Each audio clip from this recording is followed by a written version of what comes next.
Hello and welcome to the first episode. This is a pilot of a podcast. Don't worry, there's nothing wrong with your sets. Do not adjust your YouTube because there's no video. It's all right. Don't be alarmed. It's just audio, and I am Simon. I'm Dan. And this is a project which we had an idea for. We think it's going to be called the WIKICAST or something like that. Yeah. The point of this is it's going to be a podcast where we go onto Wikipedia and click the random article button, and then we just ramble. It's like a guided ramble through a very English loosely, Wikipedia. poorly guided ramble. Like, maybe we'll stick to a theme. It's like a tour guide with like Alzheimer's. Exactly. It's taking you through a very interesting city. Yeah. It's like, I got married here, I think. Yeah. I'm not quite sure where we are. It goes to the ring. Oh yes, I was married. Yeah. Oh good, we're starting as we mean to go on. Brilliant. So, we're going to go on a random article and then talk about it. And this week, we are going to be talking about Drum roll. the 1980 Congoleum Classic doubles. Right. My favourite. Okay. All right. Sell me. I have literally no idea what this is. This is a very complicated article. It's obviously a sporting event with a table. You know how like the draw in Wimbledon that goes down to Yeah. So I know in the first round, Like flowchart-esque. yeah. Yeah. The defending... Okay, so Jean Meyer and Sandy Meyer were the defending champions. This hasn't specified what the sport is. Right. Have we got any pictures? No. This is the other thing I should point out, dear viewers, that Dan isn't seeing this article. I have no idea what's going on. I'm having to describe this. Much like you, dear viewers, I am also in the dark. We are recording this in the dark. We should have. Oh yeah, all the lights have gone off. Pitch black. We just thought that we'd do this in the... okay, right. It's a tennis tournament. Oh, right, okay. I cheated because the 1980... Oh, well, so your analogy of Wimbledon was was unknowingly correct. Like so many things in life. Even a broken clock is right twice a day. Yeah. So the 1980 Congoleum Classic has its own wiki article, separate from the doubles part. Okay. Funnily enough, this is actually perfect for us because we used to play doubles tennis. This is true. Well, I say we used to. That implies that we were like... Also a degree of proficiency. Yeah, right. Yeah. But not... we haven't been in ages. Yeah, we should totally go. I was saying this, that we should definitely do a video about like the beer mile and have loads of different camera angles and have commentary on it. Yeah. We were terrible. Oh, yeah. Amazingly just awful. But I don't think you could have knocked our enthusiasm. And to be fair, we weren't doing it for a particularly long time. But there was a definite increase in our skill. Yeah, our skill definitely went up. Yeah. I mean, we do need to find another team as bad as us if we want to do doubles. Which might be hard, because we are spectacularly poor. If we maybe blindfold two people who actually know how to play tennis. Yeah, that might be a good idea. Because part of the problem was we didn't really know how to play. It was like, which way do we serve? Like, which diagonal do we do? Or we'd both be so into the actual game itself, we'd suddenly stop and be like, wait, what's the score? I don't know. Hang on, what's going on? Should we just say it's... And then, Juice? Yeah, all right, juice. All right. I mean, I'm just glad that we didn't do it recently, because it was when we were recording this just a couple of days ago, we had like a proper heat wave in the UK. Oh my gosh. And it was warm in those courts to begin Mental, with. yeah. But recently, I mean, we went to the beach on one of the hottest days of the year and we were dying. It was very hot, yeah. I mean, you lived in Australia and you have better tolerance for heat than I do. It was surprising. I remember when the first week that I'd moved into Australia, if you like, I was there. We were in kind of like rented temporary accommodation before we kind of sorted out, school and all of that good stuff. It was 47 degrees. Oh, for that week, and we didn't have obviously there was air conditioning, but pools almost are a kind of a staple garden accessory in Australia. It's not kind of a luxury thing. You just have one because whether it's kind of built in or just an inflatable one or whatever, just so you can escape the heat. We didn't have that at that stage, and it was just ridiculously hot. And I remember actually what made me think of it was when you were talking about that country that was it 53 degrees? Oh, in Iran recently. Yes, it went to 53 degrees Celsius. And you could see the markings on the road. It looked like they melted. Yeah, it looked like some weird Dali kind of, painting. The persistence of memories, is that what that one's called? The watches. The melting clocks. Yeah. I think that's the persistence of time or memories. I think so. Sorry, we've got our fact-checking team is currently looking that one up. But I mean, you would have had air conditioning there, right? Because that was one of the main problems with the UK. It's like it's the classic thing in the UK of as soon as we get particularly cold or particularly warm, the whole country falls apart. And it's not because that we are any squishier or less tough than other countries. We literally don't have the infrastructure to do it. No, it's crazy. No homes have air conditioning. I was listening. No, I can't remember. Oh, I think I was watching a YouTube video. Funnily enough, That's what we mostly do. Yeah, they were talking about how so many Americans were surprised at the fact that while we have central heating, we don't have air conditioning. Whereas in America, it comes as standard, kind of regardless of where you are. It's just built there. Which I suppose raises a good point, because, I mean, certainly most of the buildings we're living on aren't so old that they wouldn't have been put in. It was just a choice, wasn't it, really? I mean, the other thing is we're comparing it to America, and I can't remember the statistic. I think you're never more than 53 miles from the sea in the UK. And the sea has a huge influence on the variability in your local climate. You know, but the difference between the hottest part of the year and the coldest part of the year is basically determined by how far from the sea you are. Right. Because the sea takes so long to warm up that it's warmest in winter. Yeah. So in America, in the middle of America, you're going to have huge, huge range between summer and winter. Whereas in the UK, I mean, 30 degrees Celsius is like the maximum you'd see. Yeah. And then the minimum -5. Yeah. It's not that big a range. I mean, if you look at it like Siberia, where it goes from like 30 or 40 degrees sometimes, I think, to Celsius to -30 degrees. I suppose that's why living in Melbourne, I was so lucky in that it's close to the sea. It's A, close to the sea, and kind of B, similar in terms of its range of temperatures to a European climate. You know, if you were living in somewhere like Darwin or northern Queensland, it's just ridiculously hot all the time. Well, there's that middle bit that nobody lives in, right? Oh yeah, like near like Uluru and Alice Springs. And, is it the Great Sandy Desert? I mean, that sounds right. I mean, that's certainly that's very descriptive, and you guys pretty much spot on.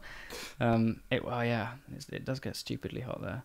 So going back to the 1980 Congoleum Classic doubles, right, that's what we're here for. Yes, yeah. I just read this article is quite short on details but long on diagrams. Only the first round of the tournament was played due to rain. So I guess it's not that big a deal. You know, they just rolled over into next year. You can't imagine like the World Cup.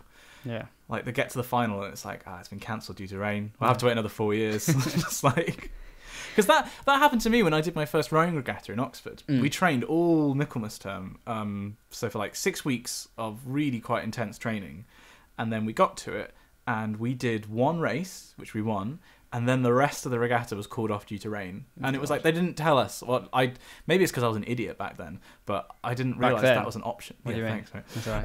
I didn't realise that was an option. That like that was a thing that could happen. I was like, so we're going to do this, right? Yeah. I was like, no, you're done. Yeah. Like, all that training, we did one race. Okay, cool. Yeah. Just as well we won. It would have been really bad. So tennis. It's like tennis. Is that what you? It is tennis. It is, yeah. It's not like tennis. Well, I suppose it is like literally tennis. But it doesn't have tennis in the name. Just doing a little bit more research. It's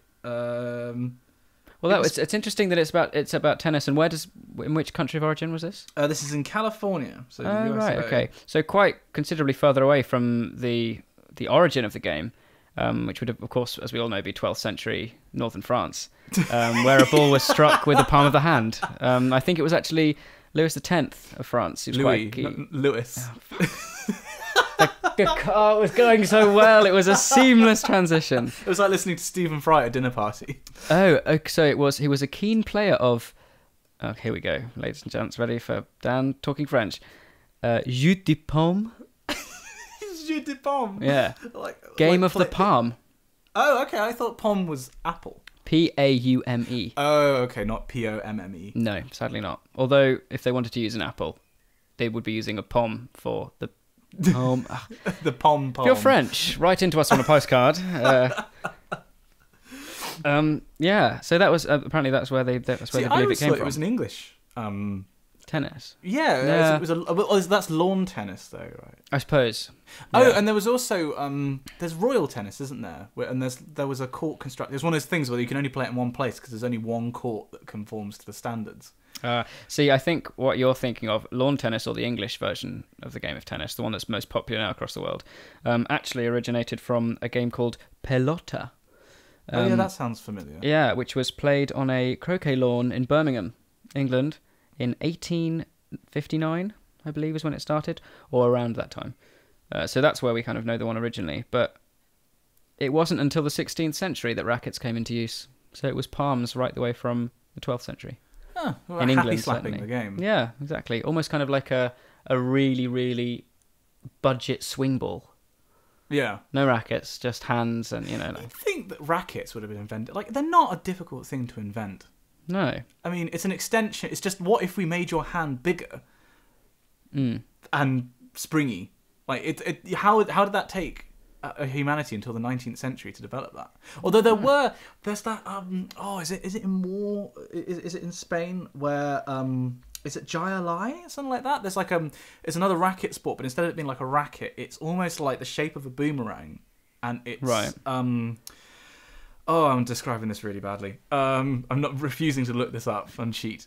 But it's like, the shape of a boomerang, and it's been hollowed out like a trencher or something, and you can catch the ball in it, and then you like fling it against a wall. It's like squash. Oh, in right. that sense. I'm gonna have to Google this. A similar flinging motion to something like lacrosse. Yeah.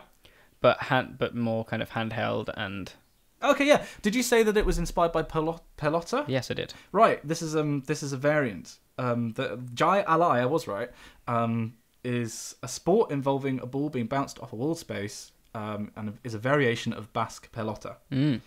And that was only termed in 1875. Oh no! It was first played in the 14th century. Okay, so people did think of it before. Right. Because I remembered this because it's the fastest sport in the world. Really? The ball travels up to, what's the record? It travels up to 300 kilometers per hour. Crikey. When you think about the speed of service at Wimbledon, again, going back to tennis, like that's only like 100, 120 at most kilometers an hour. Mm. One of those games I'd probably love to see played. Yeah. I mean, Jaya Lai. I have seen tennis played. Yeah. Yeah. It's not that kind of niche. What is tennis? Because, of course, it's not long until Wimbledon. Yeah, and Murray crashed out of Queen's, which is the one just before, right? Yes. Yeah, it's one of those sports that I do like watching. It's very easy just to sort of lose yourself because it's almost like American football in the sense that the plays are quite short. Like each individual game doesn't take very long of your attention. Whereas obviously like the matches can be, there's literally no limit. Yeah, go on forever. I suppose it's also like American football, as we found when we watched the Super Bowl. That was the first time you'd seen American football, wasn't it? It was. I really thoroughly enjoyed it, actually. I was looking up, I'm fairly sure there are other points in the year, so we're quite fortunate, we should say. Exeter Uni has a really great student guild kind of run bar, and that's where we went to watch the Super Bowl. And usually on different nights throughout the week, there'll be a different kind of sport focused on. And I know that certainly in my first year, I remember seeing kind of things online or just posters up and about saying like, if you want to come watch the game, blah, blah, blah. But it was really good. I think the reason I enjoyed it so much is because it's the perfect spectator sport in that you go through periods of really quite intense, there's a lot happening and it's really exciting. But then there's nothing. Then you've got like a good almost 2 minutes to kind of sit back and chat and drink, and it's the ideal beer drinking sport. It was brilliant. And it helped the fact that there was that couple who came and sat next to us because there was the ram was rammed. The student pub was so full, and this couple, that's good. That's really good, mate. This couple sat down next to us, and he said to me after like the guy went for a pee, I think he might have done coke. And I was like, really? It came back, and his pupils were like, wide open. Oh, mate, it's like out of an anime. Literally. Yeah, like, oh, God. They were both really nice, though, weren't they? Yeah. Really, really, really nice dudes. Even if they were completely smacked off their faces. They really were smacked off their tits. Both of them, I think. I feel like we have done the 1980 Congoleum Classic. Also, this tournament confuses me, by the way, because it is part of a Grand Prix, which I thought was exclusive to motor racing. Yeah. But apparently, it was the 5th edition of the Indian Wells Masters and part of the 1980 Volvo Grand Prix. Right. Okay. So the Grand Prix in tennis incorporated... Maybe it still goes on? Oh, yeah. It was the precursor to the ATP Tour, so it's basically all the big tournaments in the year. Right. I'm learning. But yeah, the fact that it's the Volvo Grand Prix does make it sound like it's like the decathlon, but like Yeah. the F1 now has a tennis round and a rock climbing round. So I'm just looking at there's a page for the term Grand Prix. The number of categories it spans is insane. So obviously races. Yeah. So you've got your kind of like The F1. Caucasians. Yeah. Yeah. Okay, of course. Yeah. Snooker, Right. tennis, as you've said, equestrian, combat sports, Oh, wow. chess, and then of course Thames, Thames?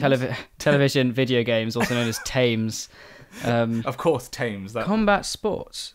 Please tell me that that's a different sport in every like location. It's like, and we're in Toronto doing jiu-jitsu. I don't know about that, but there is one of them is titled the Strike Force Grand Prix, Oh, which sounds, and it's described as a competition run by Strike Force. I think I have to click. I think we have to see what go it is. for it.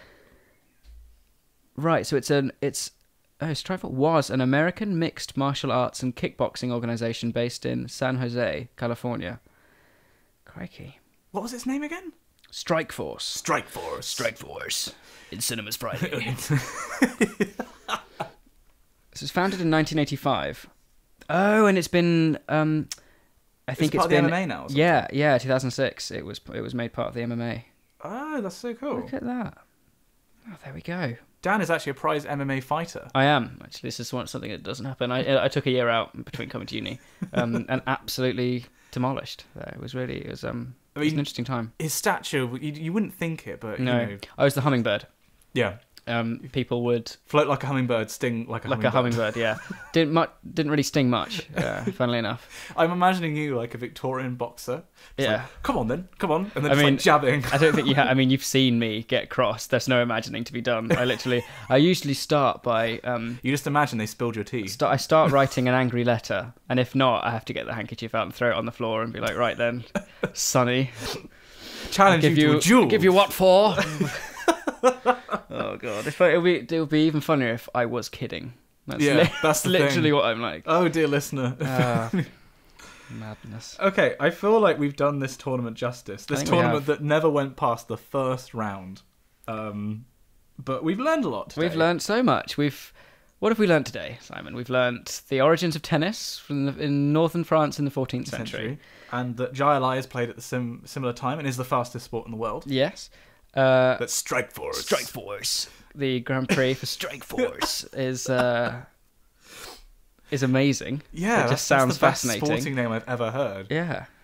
And we've learned about the fact that Grand Prix is for other things. Oh, not for just so many motoring. things, yeah. Equestrian doesn't seem right. I guess it's kind of an element of race. Well, not really, because that's horse racing, not equestrian. I definitely prefer the idea of horse rating. Yeah. Yeah. Oh, that's a good horse he's got right I there. like that horse. I think that's quite a nice horse. We're both immediately Irish because we're talking about horses. It's not allowed, is it? It's No. really not okay. How long until this gets pulled down by one or more? Well, offending with the groups of people? DUP coalition, Oh, they're yeah. going to be on it. This is the resistance. This is like the resistance radio in Harry Potter. Oh, God, yeah. What was it? The lightning has struck. Yeah, lightning has struck. So for Potter those watch. of you who don't know, Dan is possibly the biggest Harry Potter fan in the world. I don't think there's any possibility about it. Yeah. I am the biggest fan. The number of times I've come home and you're just listening to the audiobooks again. Oh, yeah, again and again. Or like Pottermore the other day. Oh yeah, you literally said, "Oh, here, get down the rabbit hole I go." As you went Yeah, on the- like Oh, 2 hours of time. Mathilda Bagshot going through a wiki trail. Oh, I love it. It's brilliant. Okay, well, I think that's probably enough silliness for one episode. I think so. Do let us know what you thought of this format and if you enjoyed it. Mm-hmm. Because if this does well, we would love to do this every week. Yeah, definitely. And do this on a different random article and let the RNGesus determine what we talk about. Yeah. And comment with what you like, maybe what you didn't like, and if you have a name suggestion for us, because WIKICAST is very much a placeholder. Yeah. And we would love to roll this out onto Podbean, iTunes, or the podcasting services if you'd like to hear it. So comment with your feedback, leave us a like if you enjoyed it, and you won't see us next time, but No. you will Hear hear us us next time. Thanks for listening. Bye.